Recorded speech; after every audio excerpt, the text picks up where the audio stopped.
Good morning. PEMS listen to VOA, Japanese English listening material site. U.S.-China's claims in South China Sea, completely unlawful. By Nike Ching, July 13, 2029, 43 p.m. Washington, the United States said Monday China's claims to offshore resources across most of the South China Sea are completely unlawful, as is Beijing's campaign of bullying to control them. Some experts told VOA this is the first time that Washington explicitly endorsed the substance of a binding ruling by a Permanent Court of Arbitration in The Hague 4 years ago. The PRC has no legal grounds to unilaterally impose its will on the region, U.S. Secretary of State Mike Pompeo said in a statement Monday. Referring to the People's Republic of China, PRC, Beijing has offered no coherent legal basis for its 9-line claim in the South China Sea since formally announcing it in 2009, Pompeo said. China vies with Brunei, Malaysia, Taiwan, Vietnam, and the Philippines over parts of the 3.5 million square kilometer South China Sea north of the Natuna Islands. China uses 9-line, sourcing it to maritime records from dynastic times, to claim about 90% of the waterway that others in the region value for its fisheries and undersea fossil fuel reserves. The 9- is also cut into some nations' exclusive economic zone, EEZ.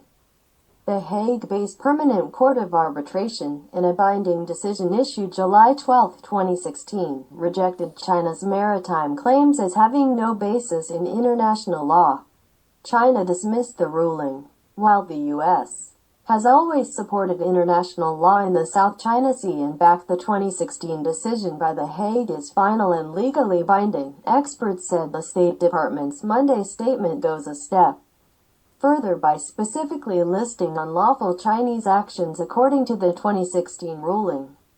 It stated China can neither lawfully assert a maritime claim, including any EEZ claims derived from Scarborough Reef and the Spratly Islands, nor have valid maritime claims to the fisheries and potentially energy-rich Mischief Reef or Second Thomas Shoal.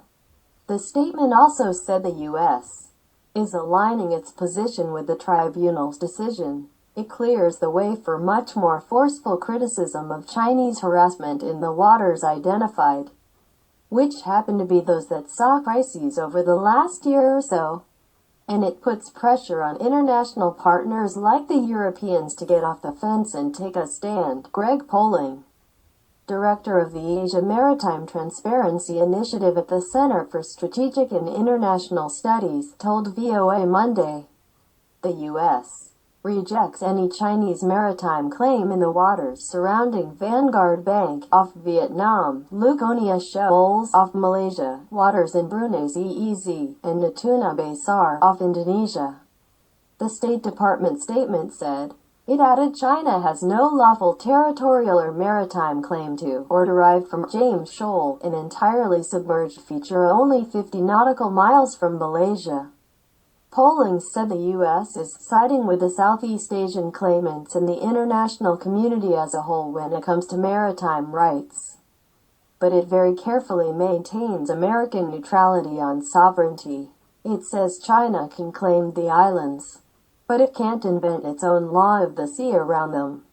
Although the United States is not a claimant to the sovereignty over disputed islands in the South China Sea, Washington said it is vital to its national interests that various claimants pursue their claims peacefully and in accordance with international law. Other analysts said Washington's redoubling efforts to ensure the freedom of the seas is unlikely to reverse Beijing's course in the contested region, while the new U.S. statement is intended to signal a harder line. Whether and how the U.S. intends to enforce this new alignment of U.S. policy with the 2016 arbitral tribunal ruling will be more important, as it is unlikely signaling alone will change China's behavior. U.S. Institute of Peace senior policy analyst Patricia Kim told VOA. After a show of military might, Beijing said July 1st.